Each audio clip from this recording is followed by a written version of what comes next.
All right, good evening, everyone, and welcome to Free. I'm Ryan. I'm the pastor and executive director here. This is Carrie. She's our associate executive director here.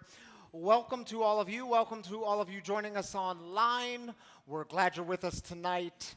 And to remind you, this is a community for addicts, loved ones of addicts, and spiritual refugees. And what we do here is break the silence of addiction and create space for healing, recovery, and spiritual connection. And there's always one thing we don't do. Y'all can shout it out. All 4 words on the count of 3. 1, 2, 3.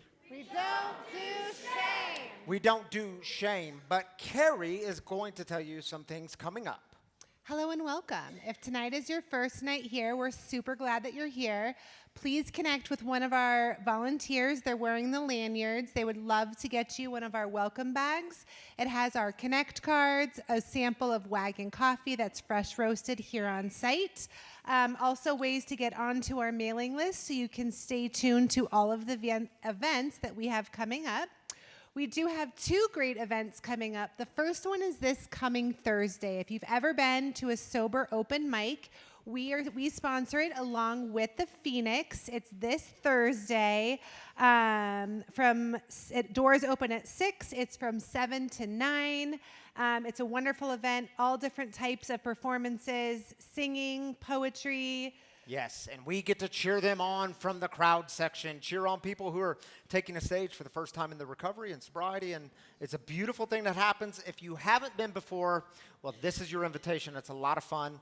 Come check it out Thursday. Yes, and then our second event that we have coming up, it's a Grounded Warrior Retreat. If any of you have joined us on either Monday nights or on Saturdays, Maggie, who does our yoga here, she, and along with amazing list of other providers, are going to put on this holistic retreat. It's on Sunday, October 20th here at Free. It's from 10 a.m. to 4 p.m.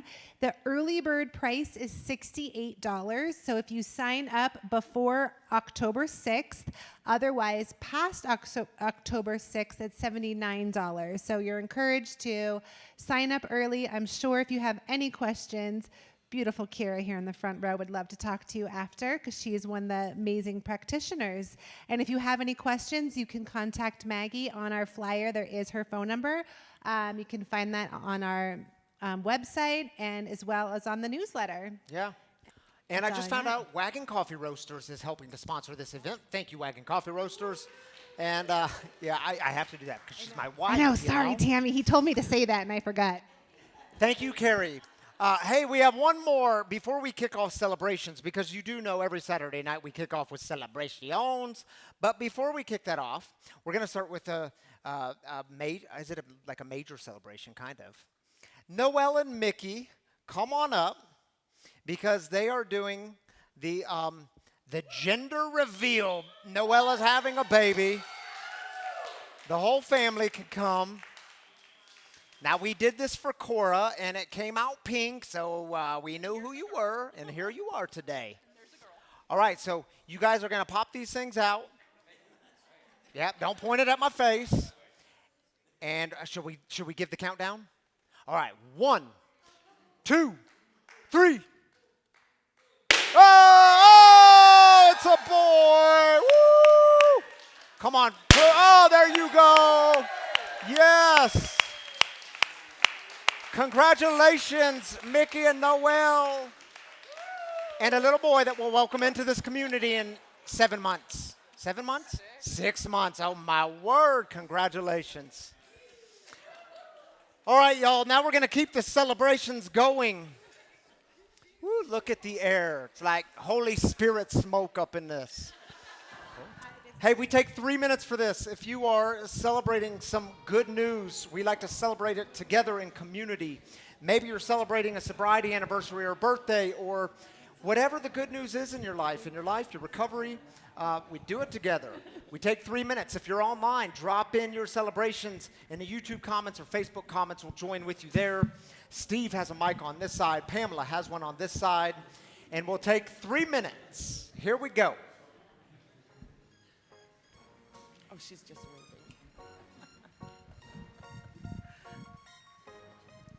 My name is Corey, and I'm an alcoholic addict, and I celebrated 16 months yesterday, clean and sober. Way to go, Corey. Congratulations, man. My name is Kayla, and I am 149 days sober. Way to go, Kayla. So cool to see your journey. Congratulations. My name is Dave, and I have 30 years. All right, man. 30 years. That's a good start. Congratulations. Hi, my name is Simon. I just want to celebrate. I spent this last week packing out my girlfriend to move to South Carolina. It's a big step in her life, getting out professionally and personally, and she got on the road. Yesterday, she's in Oklahoma City. Tonight, traveling with her cat, and she's starting a new chapter in her life, and I just want to celebrate her move. All right, man. We'll celebrate that, Simon. Congratulations.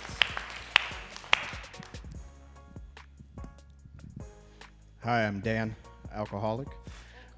I am ending day 89 here with you all, my first day here. All right, man.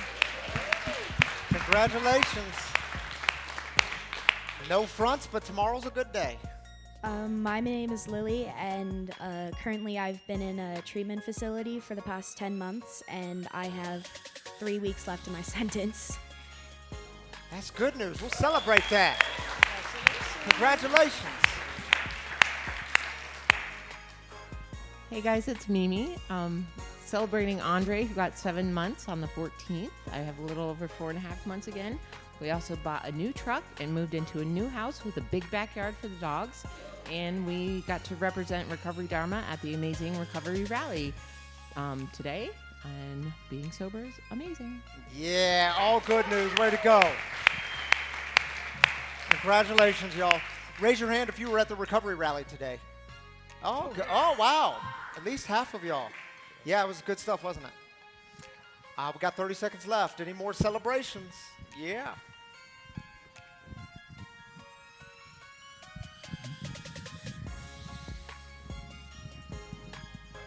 Hi, my name is Rowan, and after this week, I will finally be stepping into making peer recovery coaching my main position as a job. All right, way to go, Rowan. Congratulations.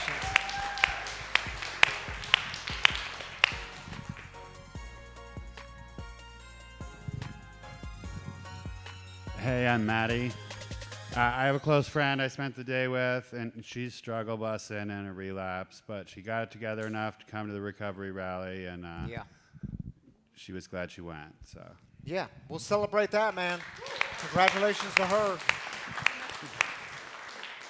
Thank you, Steve and Pamela, and Tammy Canada is joining me up here to do some online celebration. It's kind of still smoky a little bit. It was almost making me need to sneeze, but I held it in for the good of the others. All right, you want to take the first one? I should say, too, I actually hate being up here. I hate the stage. Wow. I hate it. But you got me. You and I got on the stage this week at Denver Startup Week, Yes. and I was so nervous. And she knocked it it out of the It was park, awesome. y'all. It was a really good event, so I'm Yes, glad it we was. did it. Congratulations, Tammy. No. It was good. To us, to Us, to yes, our we were story, good. to being able to be in community with people, not to Yes. me. But thank you. Kaylin says, tuning in from beautiful South Carolina tonight, and I want to celebrate 1 week of marriage. Caitlin, congratulations, y'all. Matt says 18 months sober from fentanyl today. Way to go, Awesome, Matt. Matt. Congratulations, buddy. 18 months. And Jen says, celebrating God's grace in my life, going through a major life change. It's scary, not knowing what the future looks like, but I'm sober. Yep. And I'm facing this sober, and for that, I'm grateful. Yeah, way to go, Jen. You can do it. Kai says, congratulations, everyone, celebrating 554 days free of fentanyl. Whoop. Nice way job, to go, Kai. Kai. Awesome job, Kai. Always fun to celebrate with you. All right, thank you, Tammy. We'll see you in a little bit. No? She hates the stage. She actually, I think you love it, actually. No, she doesn't. No. All right, y'all. We are in this third week of the series called Dare, Confronting Controversies of Recovery. And tonight, you can just take a big, deep breath. Yeah, that's a tender subject for some of you. Because the controversy for tonight, the question, can I use cannabis and still be in recovery? Here's the video. I get angry just thinking about it makes me mad. Little kids doing drugs, it turns my stomach. That's why I would never, ever take illegal drugs. You know, I've seen some people who smoke marijuana, and they seem to lose pride in their appearance. Actually, Michael, the fact is that 1 in 18 high school seniors smokes marijuana daily. And then there are the occasional users which account Get for... this through your CPU. They don't care about statistics. You know, you're right. I've got it. Just tell them illegal drugs are bad, so don't mess with them. Illegal drugs are bad news. Don't mess with them.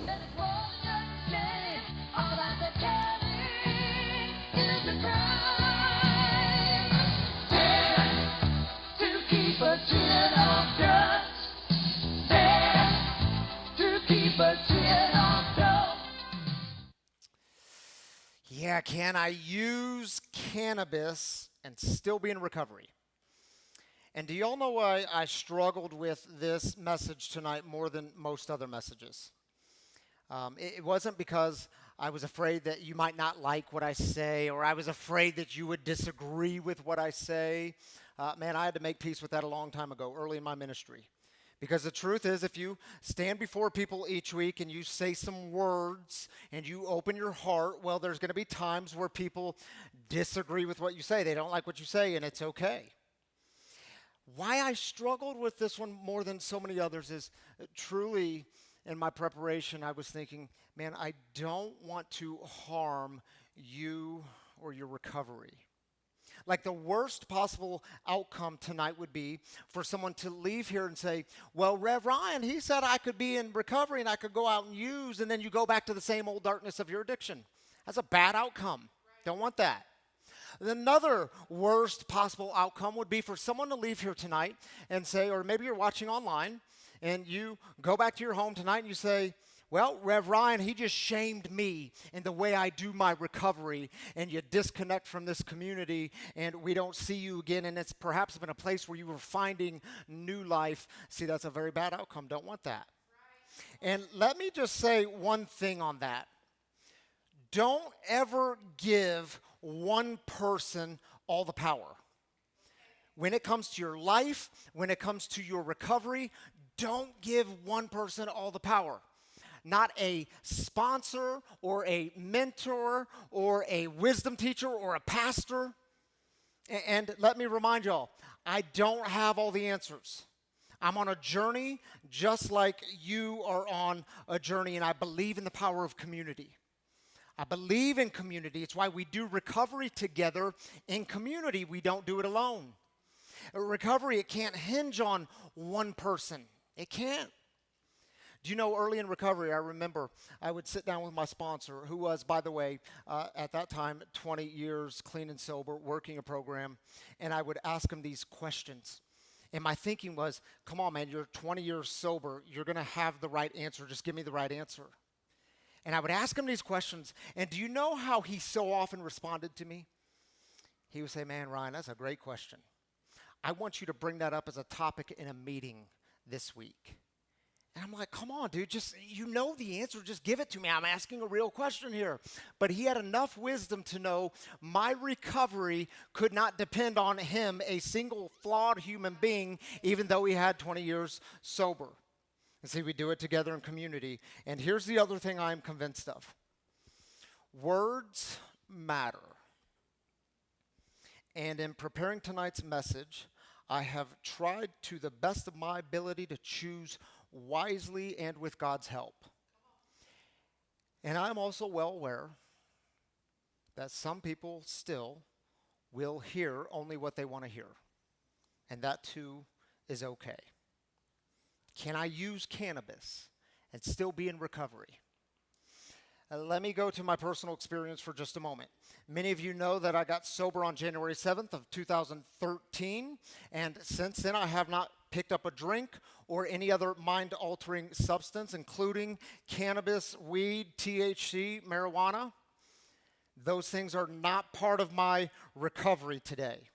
And they weren't from the beginning. And as I said on social media last week, I am confident that if I were to go down the THC route, it would bring me to a very dark place in my life, a place that I escaped from in 2013, and I don't want to go back there. I also have a deep clarity in my life that in an active addiction, I used alcohol and sometimes other drugs to change the way I felt because I didn't like the way I felt, so I was addicted to changing the way I felt. I also have a great deal of clarity that I am mentally and bodily different from non-addicts. I have what's called an obsession of the mind, and today I have a deep respect for this thing up here. Now, I should also tell you, there are people in my life whom I love. All adults, all over the age of 25. People in my life whom I love, and they use THC on a regular basis. And man, it's so weird to me, because they can use THC and their lives don't just start falling apart. They use THC and it's not like chaos just breaks out around them. They can use THC and not miss Christmas. They can use THC and not choose it over their kids or other important relationships. They can use THC and it seems to interfere very little, if at all, with their day-to-day living. And these people are not in recovery from drug or alcohol abuse. And I would tell you, I don't think they probably need to be. But it's also important to say that I come to the conversation tonight with some other experiences as well. You know, I remember getting a call in July of 2016, and it was from a mom who was frantic and sobbing. And for the first 60 seconds, I could not make out her words. I couldn't understand what she was saying. And then I was able to hear her words, and she kept saying, "Ryan, he's gone. Ryan, he's gone. He's gone." Their 24-year-old boy had just died, and it was directly related to THC. I remember going to their house and meeting with her and then getting in the car and driving to the baseball field where her husband, this young man's father, was umpiring a baseball game and waiting for an in-between inning to pull him aside and say, "Man, I'm so sorry, but you need to come home. There's been a terrible tragedy." And I do not speak on behalf of them, but tonight I speak with them in mind. And y'all, I can't tell you the number of fathers, grown-ass men that I have sat with in their living rooms or them in my office sobbing in tears because they were losing their son or daughter to THC addiction. And I do not speak on behalf of them, but tonight I speak with them in mind. And y'all, I can't tell you the number of brothers and sisters that I've sat with in recovery, and they thought it would be a good idea to trade in their alcohol for THC, and many of them I haven't seen in a very long time, disconnected from recovery. And I do not speak on behalf of them, but tonight I do speak with them in mind. And some of you might be watching tonight, or maybe you're here tonight and you're saying, "Come on, Ryan. Man, don't be such a fuddy-duddy. It's 2024. It's legal here in Colorado." And when I hear that, I can't help but think, yeah, but do you know what else is legal here in Colorado? Vodka is legal. I can go down the street after leaving here tonight and get some vodka, and I promise y'all you wouldn't see me for a long time. And for those of you that know me, you know that I don't believe in fear tactics. Fear is never a long-term motivator. Fear, I've never seen it used as a real tool for real transformation. I could tell you some statistics on booze if you're an alcoholic, and in your active addiction, I could tell you, well, it's a toxin going into your body, and it does this and this and this and this. And as an alcoholic like me, you'd say, yeah, give me more of that. I want some more of that in my body. It makes me feel good. Is it true? But in the same breath, I would tell you we do need some basic awareness on some basic research. In Colorado, cannabis was legalized for medical use in 2000. It was legalized for recreational use in 2012. And what is being used today, this is very important to remember, what is being used today is significantly more potent with much higher THC levels than we've ever seen before. If you're a bit fuzzy on what THC is, it is a psychoactive ingredient in the cannabis. That's what gets you high. Without THC, many of you are very uninterested in cannabis. The THC averages from marijuana confiscated in this country. Well, in 1960, the average was 0.2%. Not 2%, 0.2%, so not even at a percent. In 1974, well, it made quite a spike. The marijuana that was confiscated, the average THC level was 0.75%, still not even 1% though.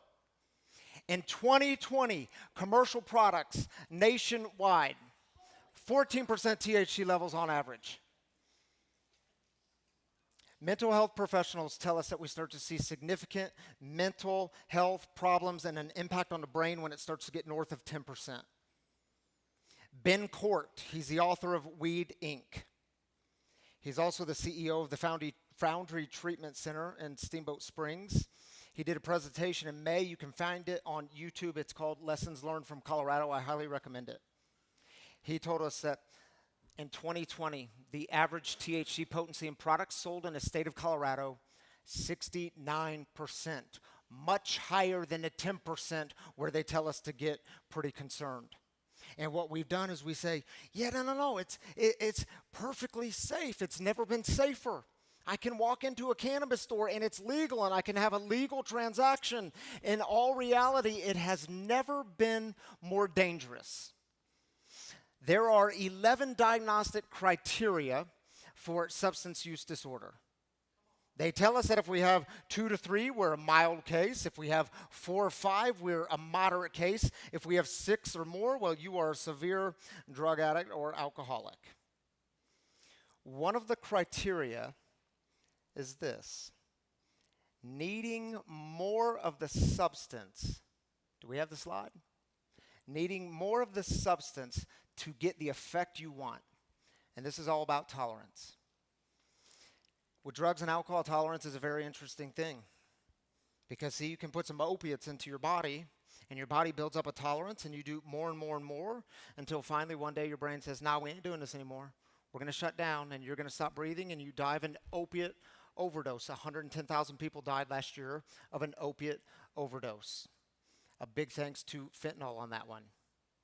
Amphetamines. You can put amphetamines into your body and put more and more into your body. Your body builds up a tolerance, and you put more in until finally one day your heart says, yeah, we ain't going to do this anymore. And you can have a heart attack, die of an amphetamine overdose.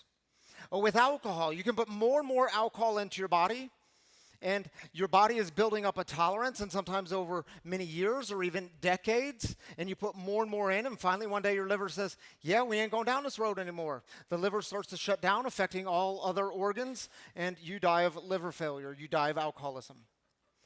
With THC, you cannot die of an overdose, but people are dying from the results of addiction and the things we do in addiction. Did you know the latest DSM-5, which is the manual that mental health professionals and physicians use to diagnose mental health conditions? The latest DSM-5, very recent, they included cannabis withdrawal. 10 years ago, this was laughable. No one was talking about cannabis withdrawal. Psychological dependency, yes, but physical addiction, no, it didn't exist. People weren't talking about it because it wasn't happening. But today, with the high levels of THC, physical addiction and withdrawal are very real things. Now, with booze, we have what's called the 80-20 rule. Some of you know about this. 80% of the booze is consumed by approximately 20% of the people. Some of y'all know exactly what it's like because you were among the 20%. With THC, what they are discovering is about 6% of consumers purchase the majority of THC products. Now, why is that important? Because the cannabis industry is targeting those users. The cannabis industry is not at all interested in the person who flies into Denver and rents a car to drive up to the mountain to go skiing for a few days, and they stop somewhere along I-70 to pick up a few gummies to make the experience better. They're not at all concerned with you. They are targeting those users whose tolerance just continues to go up. And by the way, What are the 3 biggest factors that contribute to problems with THC addiction and mental health? It's age of onset, which is why we talk about 25 and under. It's frequency of use and THC potency, especially for age 25 and under, whose brains aren't fully developed. Lots of research on this, causing significant mental health problems, leading to psychosis, and you know where psychosis leads. And I would highly recommend this book. It's called The Impact of THC on Our Children. Our very own Pamela Less here has written a chapter in this book. I highly recommend her chapter. She tells the beautiful story of what it was like losing her son, not physically dying, but losing her son to THC addiction, and he's doing much better now. This is a great chapter. It's called THC Turned My Son into Someone I Did Not Know. You see, cannabis, THC addiction is a very real thing in our world today. And if you are battling THC, cannabis, marijuana addiction, well, I want you to know you're not alone.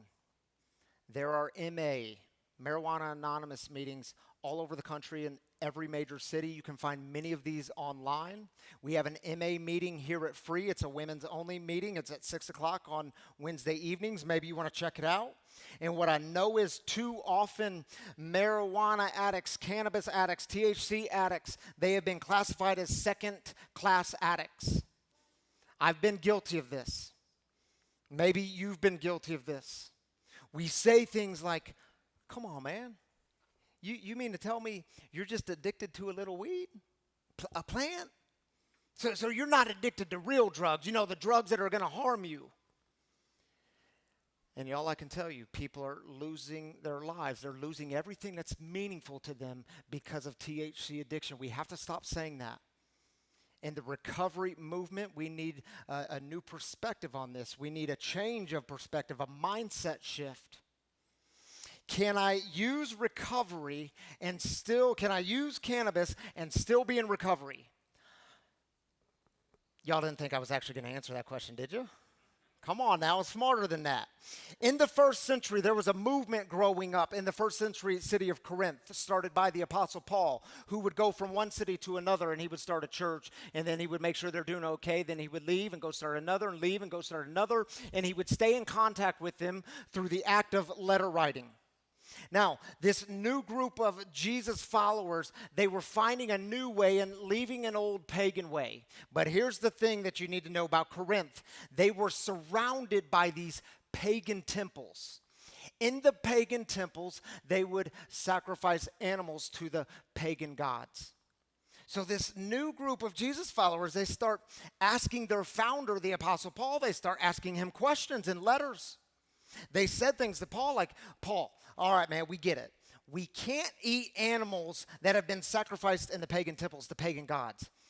But, Paul, what if we go into the marketplace and there's animals there that are being sold, the meat there is being sold, but it's been sacrificed to the pagan gods? I mean, can we eat that meat? And they say, but Paul, we've got some other questions. What if a neighbor invites us over for dinner and the meat that they are serving has been sacrificed to the pagan gods? I mean, can we eat that meat, the meat they're serving for dinner? And Paul, here's the thing. What if they're serving that meat for dinner and we don't even know where that meat comes from? I mean, can we eat it? Are we going to be judged if it's been sacrificed? Paul writes a letter back to them. You can find this letter in the New Testament. It's called 1 Corinthians. And you read through 1 Corinthians, and it's like Paul is having this conversation with them where he says, wait a minute. It's almost like y'all are asking questions just to see what you can get away with. It's almost like you're asking, can we do this thing and still be considered Christian? How close can we get to the fire without getting burned?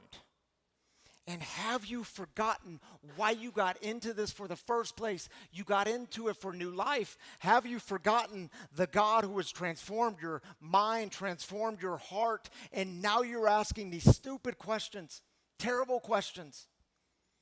And I love how Paul responds to them in one sentence. 1 Corinthians chapter 10, verse 23. Everything is permitted, but everything isn't beneficial. Everything is permitted, but everything doesn't build others up. In other words, in life with God, you are totally free. You can do whatever you want, but in everything you do, is it beneficial to you? Does it look out for the good of others? And y'all, that's pretty good criteria for living, isn't it? I mean, that's pretty good criteria for thinking about our recovery. Can I use cannabis and still be in recovery? Well, if you're a person in recovery doing life with God, I'd tell you, you could do whatever you want to do. It's your recovery. You are totally free to do what you want to do. And I will always try my best to never tell you how to do your recovery. But if you are interested in this question of can I use cannabis and still be in recovery, I would highly recommend you first ask these 3 questions. And the first question is this: am I walking carefully with the same humility that got me sober in the first place? Because see, if you've been set free from a life of addiction like I have, and now you're asking, yeah, but how can I get a little bit messed up in here? Okay, how close to the fire can I get without getting burned? If you're asking that question, I would tell you, you're probably headed down a dark path. Do you remember the day you came into recovery? Do you remember how your best thinking brought you to a new low and how God met you in that place? Because God always meets you in that place, and God didn't rescue you from one hell just to leave you at the gates of another hell.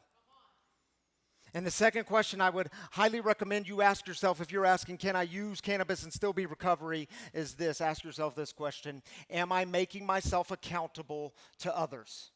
Because on this journey of recovery, I would tell you we need accountability partners. And for you, maybe that's through sponsors or support group meetings, or maybe it's other systems of support or friends that are allowed to ask you the hard questions. But whatever you do, if I can give you one piece of advice, please don't make yourself your own accountability partner. It doesn't work out. You see, you need to have a healthy respect for the mind. Because if you're like me, you have an obsession of the mind, and the mind can so easily play tricks on you. Do you know, just last week, a buddy of mine was telling me he's just over 30 days sober, and he was telling me how he was walking out of his apartment building, and he's not even a crack addict, all right? But he sees a crack pipe on the ground outside his apartment building. And you know what his addicted brain told him? Man, I wonder if I should try that. He's not even a crack addict. He's done cocaine and booze, but here his mind's telling him, pick up a crack pipe. Thank God he didn't pick it up. He had courage to put words to that and voice it out. Do you know, a few months ago, it was back in November, I was in a hot tub in Orlando, Florida. It was a chilly, drizzly day, and 4 other people got in the hot tub with me, and they start passing around beers. The guy next to me hands me a beer, and he says, you got to try this beer. And I said, no, thank you. He said, no. This is the best beer you'll ever taste. And he tells me where it's made and how it's made, and my alcoholic brain, sober for 11 years, says, well, if it's the best beer ever, maybe I need to try it. Thank God I didn't drink a beer that day. You see, you want to dabble in cannabis as a person in recovery? All right. But have you made yourself accountable to other people? Don't trust your own mind alone. It can play tricks on you. It can make dishonesty look a lot like honesty. And the third and final question I would leave you with is this. If you are asking the question, can I use cannabis and still be in recovery?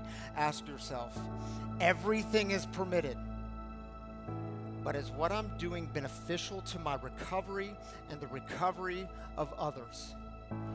Everything is permitted. You are totally free, but it might not be beneficial. The truth is, you could leave here tonight and go drink a bunch of booze. And you can come back here next Saturday, and during celebrations, you could stand with us and celebrate 30 days sober.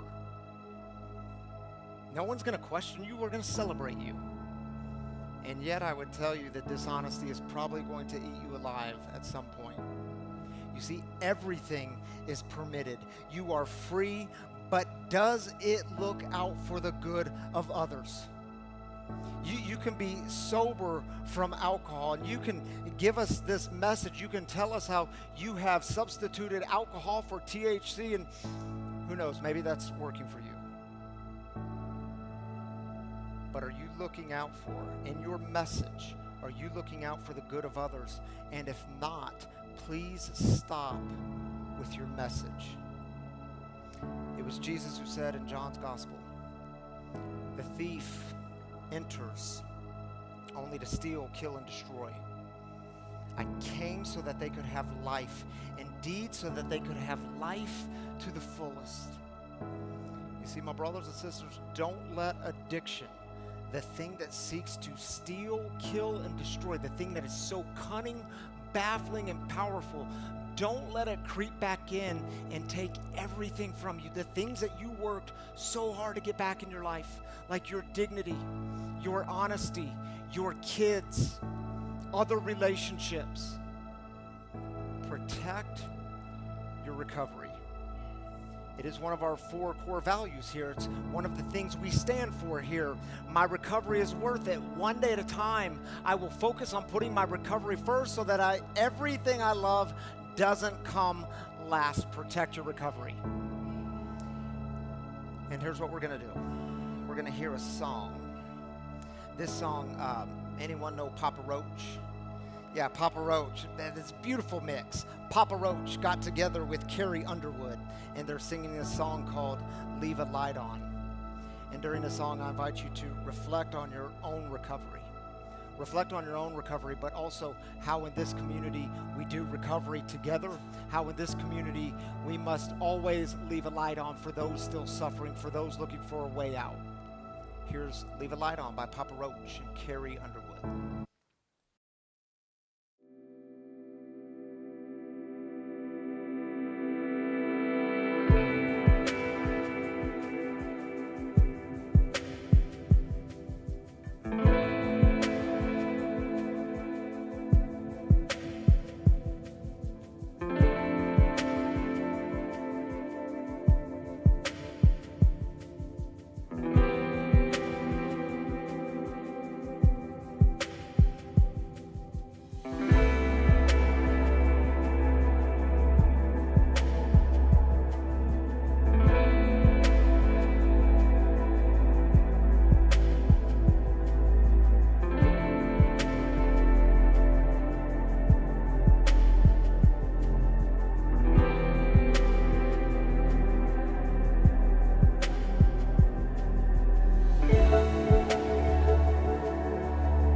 right, y'all. If it's your first time with us tonight, you should know that every single Saturday night since the beginning of Free's history, we've always had a guest storyteller in the house to join with us to share some of their experience around the issue that we're talking about.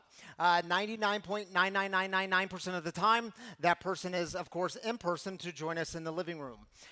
Quinn Lapeyre is our guest storyteller. He lives up in Salt Lake City. He was going to fly in, but he let me know he couldn't make it. So we got together for a digital conversation this week, and we recorded it. And Quinn, I know you're watching tonight, and I'm glad you're with us tonight. And this won't come as a surprise to you, Quinn.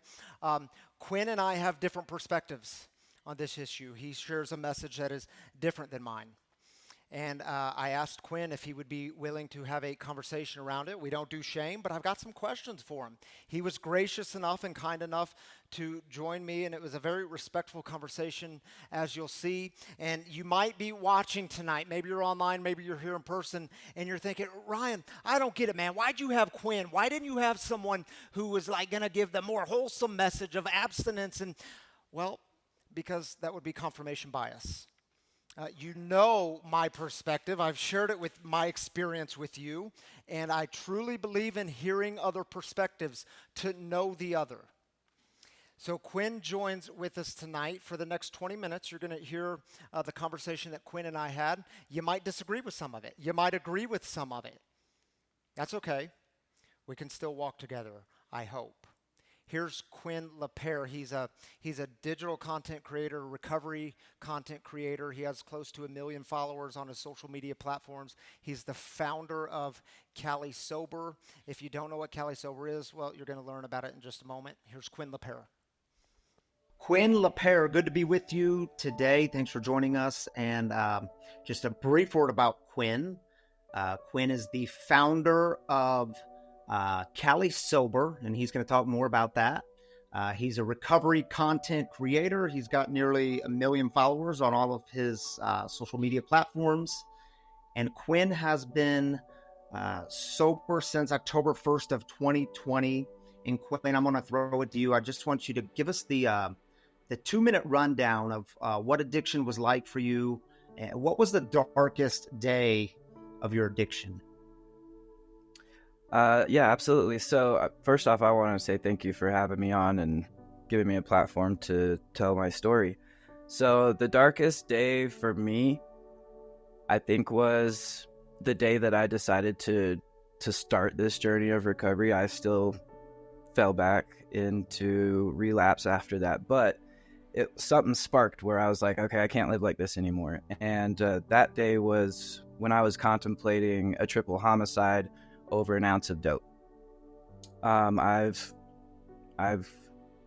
sold weapons and drugs and everything else, and so that wasn't something that was too far-fetched. You know, I've been in gunfights and all whatever else, home invasions, but that day something just was like, dude, do you realize you could end up in prison for the rest of your life? And I didn't want to be in prison because prison sucks.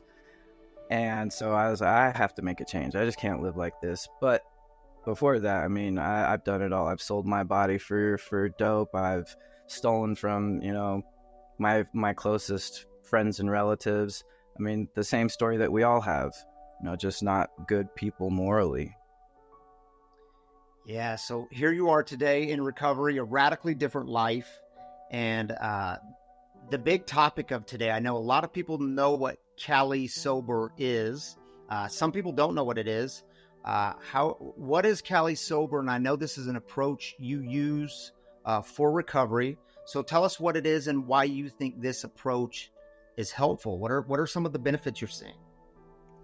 So Cali Sober is a term used for people who are in recovery but use plant medicines such as cannabis, such as ayahuasca, psilocybin, ibogaine, even ketamine kind of falls under that.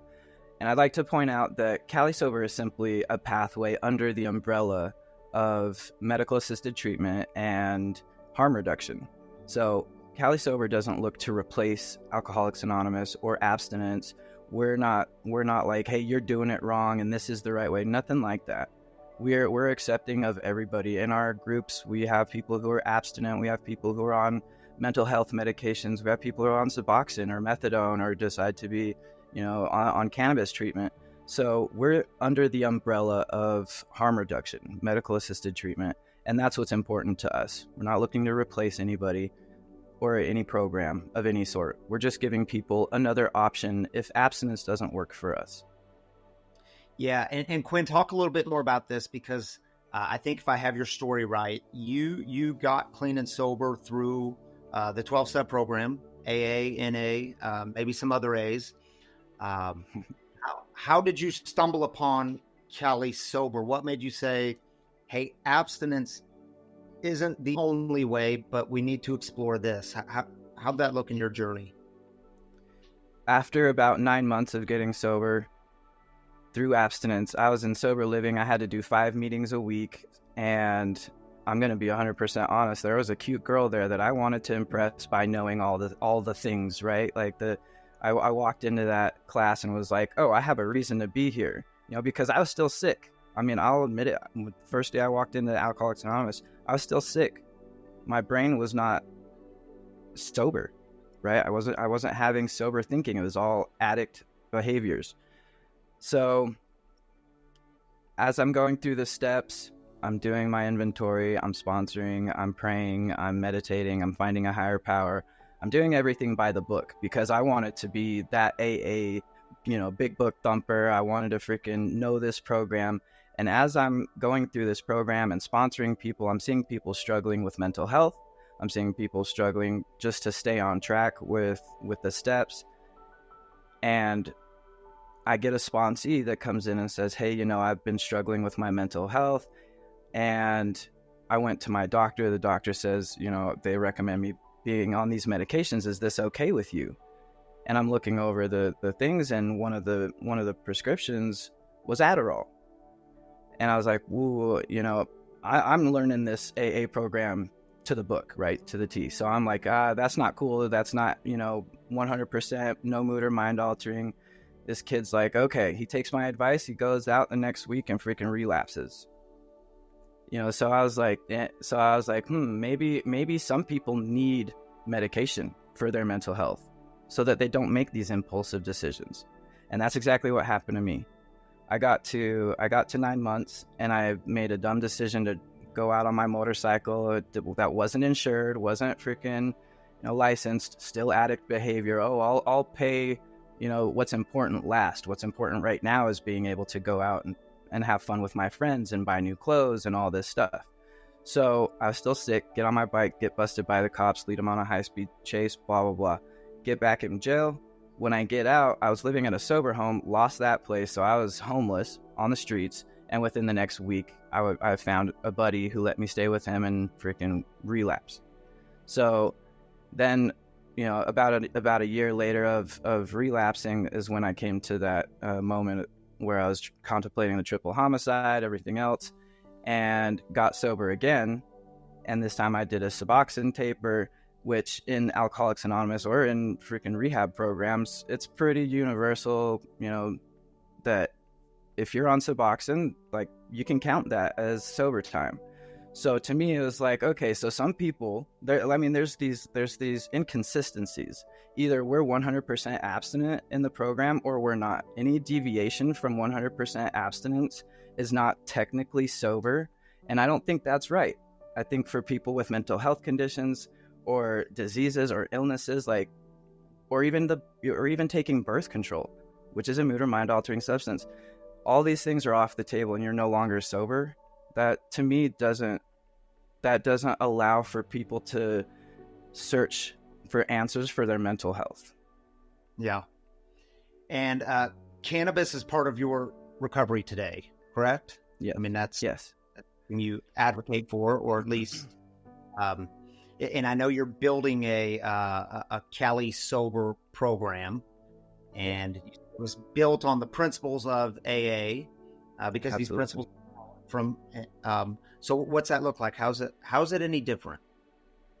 So the reason why I decided with cannabis was because when I got that clarity that, hey, I need to get sober again after the jail thing and the freaking triple homicide, whatever. I went and got evaluated, and by a medical professional, and the doctor tells me, you're showing symptoms of bipolar disorder, borderline personality disorder, ADHD, and so I recommend you be on these things, and gives me 5 different pills, including Adderall and Xanax. And my drug addict brain says, oh heck yeah, I'm getting prescribed this, it's finally going to be legal, I can and then my higher self, my greater power, tells me, no, we can't be on something like, you just got off the Suboxone taper. Do you remember how bad that was when you couldn't get that, or when something happened with your prescription and you had to freaking run to there and here and everything else, and all this drug addict behavior that was keeping me chained to these substances? I was like, no, I can't be on 5 pills every day and have to have this rat race of like, hey, where do I get it? Because eventually I'm gonna freaking end up abusing it and going and finding it on the streets, and then it's all over from there. So I said, what's a better alternative? I can't go without these things, or I'll go manic and make those impulsive decisions to go and relapse, and I don't want to be on these physically addictive substances. The doctor says, well, you can also do cannabis. We can give you a medical cannabis card.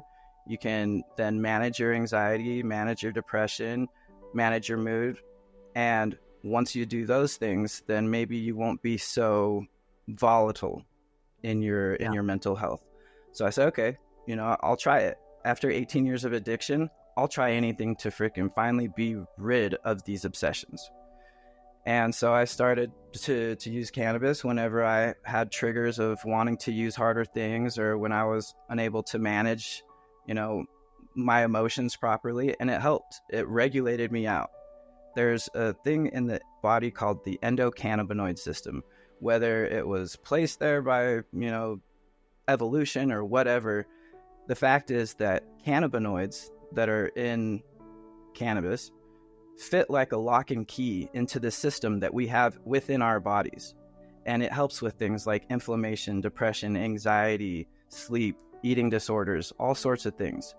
And so when we look at that, we're like, oh, well, there's obviously a reason why we have an endocannabinoid system that fits perfectly with this. And it's because those cannabinoids help our body to regulate when it's off balance. So now it's known THC, it has no medical benefits. That's the whole reason why it's not legal in most states and everything else. CBD though, CBG, CBN, the other cannabinoids that are very effective in helping people with mental health disorders and mood disorders,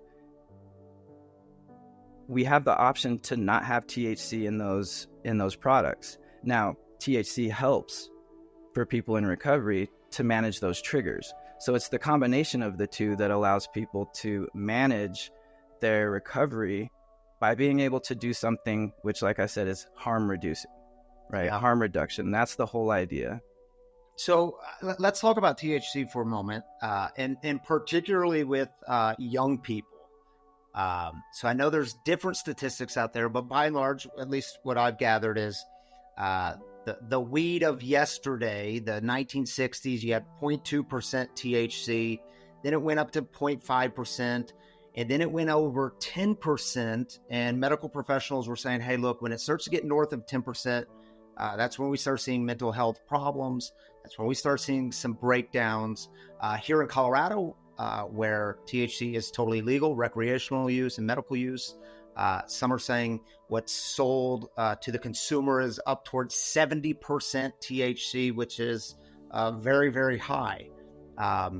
What's your response to that, the whole THC movement, and young people whose brains aren't developed yet, prior to the age of 25? What's your message to them, and do you see any red flags with that? Yes, absolutely. It's a great question.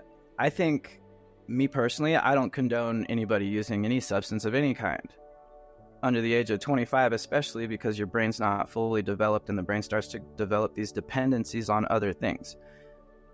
That could be done with anything.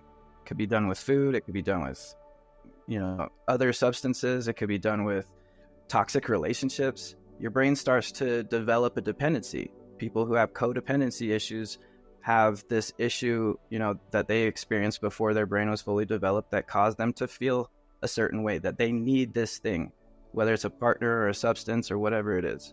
So I don't condone in substance abuse at all. If you can do it abstinent, 100% abstinent, I condone you.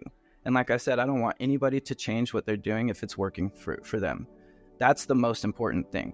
And what we promote at Cali Sober is not smoking cannabis or freaking, going out and getting a methadone shot if you've been sober for freaking, months on end. What we're saying is find what works for you. For people under the age of 25, or for anybody really, nothing that we're going to do, Suboxone, methadone, cannabis, mental health medications, even Tylenol, is not good for you. So we say you have to make that decision.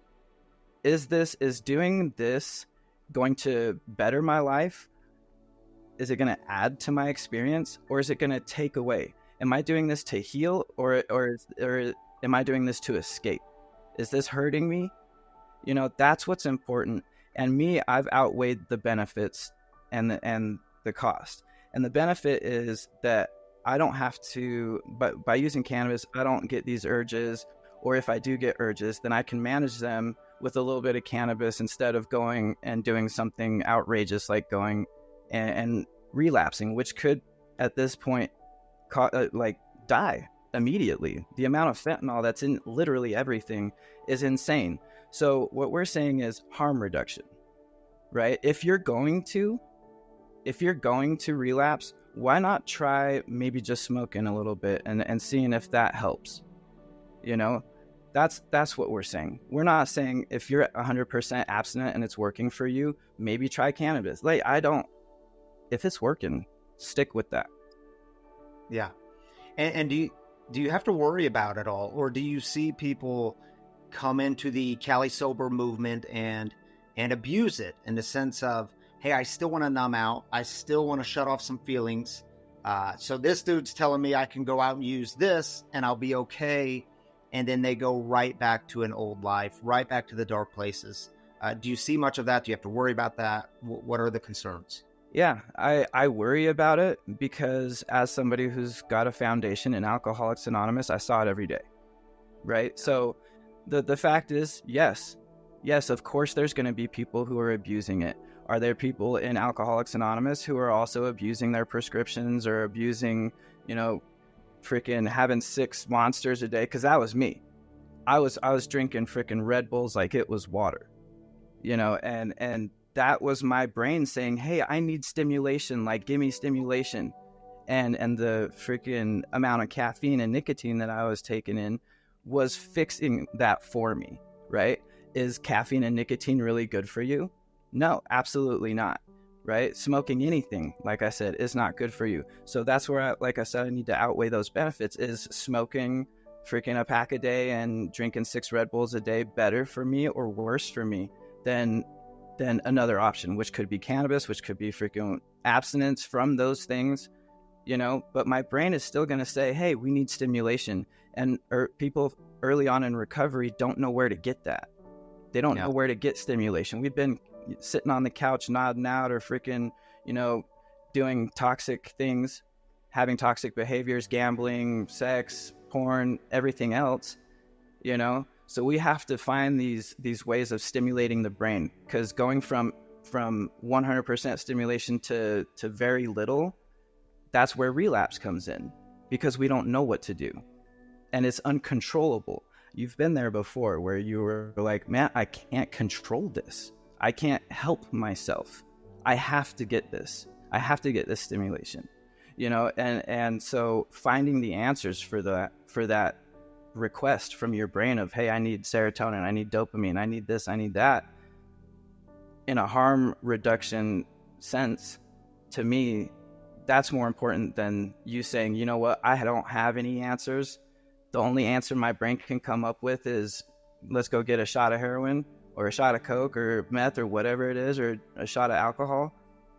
I'm giving another option for people who are like, hey, you know what? I keep doing this. I'm a chronic relapser. I've tried everything else. So might as well try something new. What do you say when someone says to you, Quinn, hey, that's great, you want to claim sobriety, but you're not really sober if you're still putting mind-altering substances into your body? You're not really sober. What do you say to that? I mean, let's pick apart that statement for a moment, right? I'm not sober because I'm not abstaining from mood or mind-altering substances. We've already established that a mood or mind-altering substance can be the day after pill, birth control, mental health medications. So if you're not allowed to manage your mental health while you're in recovery, or you're not allowed to freaking take things that are mood or mind altering, like I said, love is mood or mind altering, right? You fall in love, your mood is altered. So it's not about the substance, and it never was.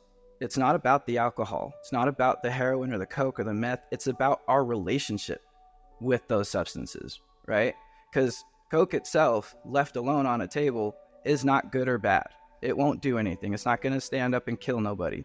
But if I start to abuse that and I start to freaking obsess over it, it's my relationship with that substance that is harmful. So it's our relationship with these substances that need to change, not the substances themselves. So when we're obsessing about anything, it's toxic, and you're not in a right state of mind. You're not sober when you're in these toxic relationships and you've got a narcissistic partner that's freaking making you in fight or flight mode, and you're freaking all over the place. You can't make right decisions.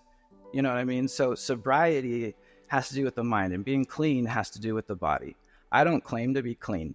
That's not my goal, because I need to manage my mental health properly for me to be able to be successful. And I've been doing that. It's 4 years now that I've been off my drugs of choice, and it's working for me, right?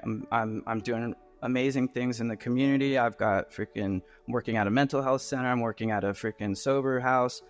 I manage my own sober house. I'm starting these groups, So when people tell me, hey, you're not sober because you're using mood or mind altering substances, my goal is not to be sober in that sense. That being said, Cali sober in itself, because it's got sober in the term, people get offended by it. We're not a rival. The way that we recover should not be a threat to any other person's recovery. If you're solid in your recovery, me saying, hey, this is what I'm doing in my recovery shouldn't threaten or upset you or make you feel some type of way, right? Yeah. We're working our own program. Quinn, if I understand your message right, your message is not that you are just a huge advocate for weed, cannabis, other substances. You're saying, hey, look, if this works for you, if you need this, there is another alternative. But in closing, what's your message and your mission? Just in a sentence, what would you say to people that the message is? The message is, like I said originally, we are under the umbrella of harm reduction and medical assisted treatment. We've found that cannabis is a good plant medicine alternative to having to take things like Suboxone, methadone, relapsing, or whatever else, especially for people who have mental health conditions. We don't, it says very clearly in the big book, we're but servants. We don't govern. These are outside issues. When it's related to outside issues, as far as, your doctor and what you get prescribed, technically they say you're not supposed to talk about it. It's an outside issue, right? So it's nobody's business. But that right there is dishonesty. Getting up and telling people I am sober when you're on mental health medications, you're lying to everybody in that room, and especially the newcomer who's there, who doesn't know that these are little loopholes yet, right? They haven't studied the freaking big book. They don't know that this would be an outside issue, and so they're suffering, sitting there white knuckling it, because they're afraid that somebody's going to tell them that they're not sober because they went and saw the doctor, and the doctor says, hey, you need Wellbutrin. So they're sitting there getting no help for their mental health, and they go back out and relapse. So what I'm saying is, if I could change the program of Alcoholics Anonymous, I love the program. I love what it stands for, its principles, everything. That's why I based Cali Sober off those principles. If I could change one thing, it would be no mood or mind altering substances, that phrase. But in this day and age, when we know what we know, 90 years later almost, about mental health, being pure abstinent just isn't possible. And getting up there and telling people that you're abstinent when you're on mental health medications or you're freaking abusing caffeine, nicotine, or food or whatever else in these toxic relationships, that's a lie. And we're telling that newcomer, you've got a raw dog life, because I am. But in reality, I'm not. I'm seeing a doctor, and even if I'm using my prescriptions as prescribed and I'm not abusing them, I'm still lying to that newcomer and saying, I'm raw dog in life. And this is the only way to do it. So, Quinn, I appreciate you being with us today. And, man, we might have different messages. We might have different approaches. But truly, I'm grateful that we can be brothers in recovery together. And I mean that. I really appreciate it, Ryan. I appreciate you giving me this platform. Yeah, we can clap for Quinn. Quinn, thank you for joining us tonight. And I know, so here's the deal. You might have heard some things you agree with, or maybe you disagree with some of the things Quinn said. Quinn is on the Facebook thread right now. And Quinn, I know you know we're talking about a controversial thing here. So you might get some questions. Here's what I would say to you all and all of you watching online. I think Quinn is open for those questions. And man, I shouldn't even have to say it, but I've seen too much politically, the division. Ask all the questions you want. Keep in mind our premises here. We don't do shame. We're not going to be mean. We're not going to demean people. We're not going to belittle the other. You can ask questions. You can give your opinions.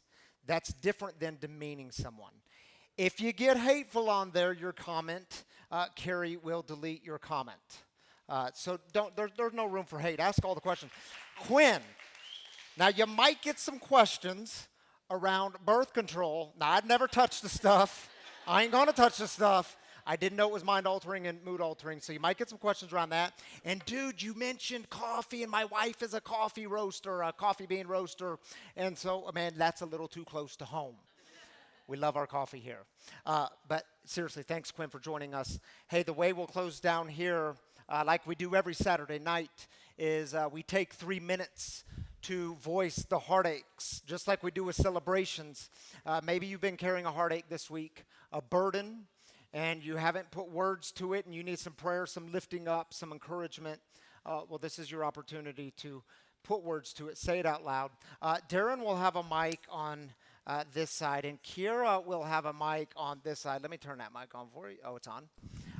We take 3 minutes for this. If you're online with us, drop your heartaches in the YouTube comments or Facebook comments. We'll join with you there. You can just raise up your hand for those of you in-house, and a mic will be brought to you. We'll take 3 minutes. This time is yours.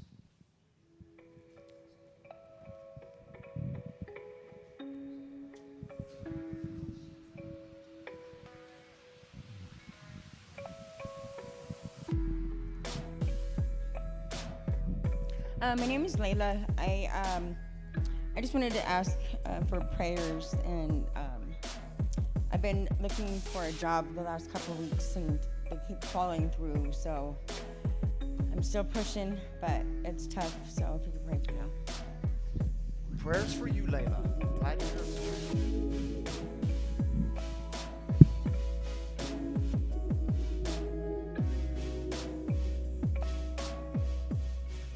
We got all quiet.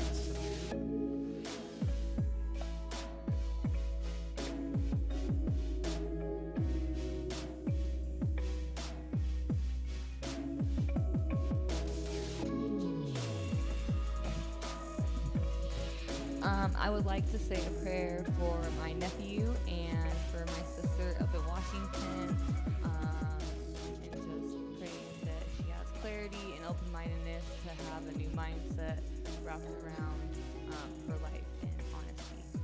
And thank you for the message tonight, Ryan. Is that Talisha? It is me. I can't see with the lights. Good to have you all here. I'm glad you're here. I love you. Thank you so much for tonight. Yeah, you're welcome. Glad you're here. Prayers for her, by the way.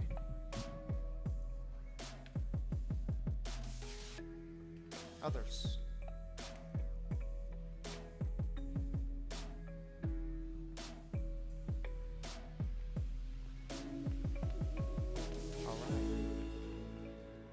not just going to stand up here and make things awkward. So thank you, Kira, for passing. Do you want to join me up here? Sure. To read some online heartaches? Thank you, Dee. You're welcome. You're a good man. I don't care what they say. You are a good man.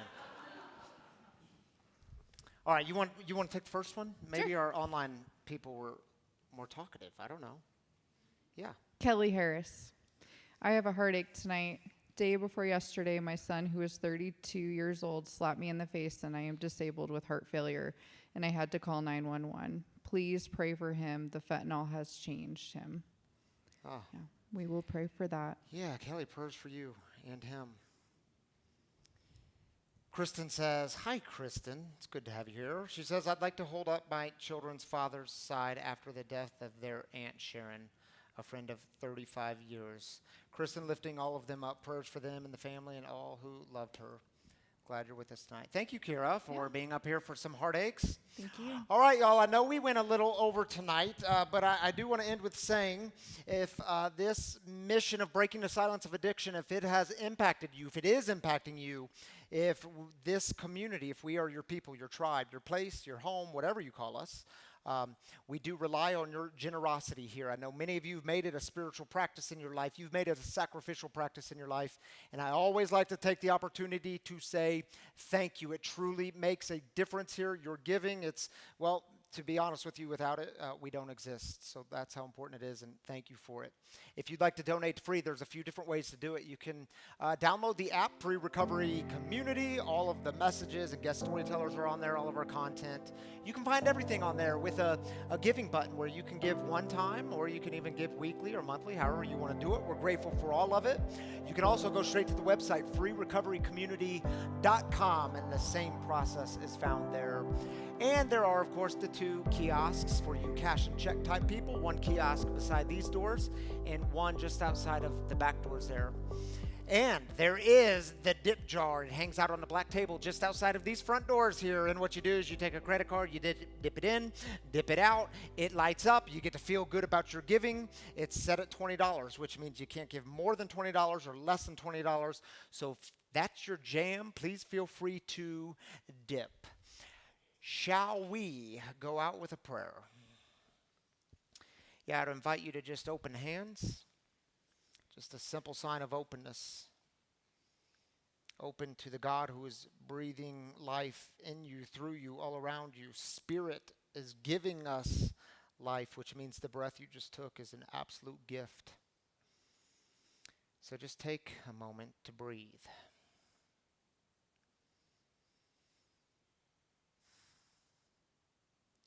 And if you don't know the Serenity Prayer, it'll be on your screen and we'll pray it together. It goes like this.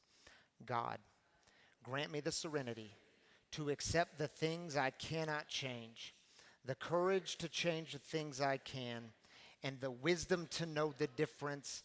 Amen. And grace and peace to you all. We'll see you next time.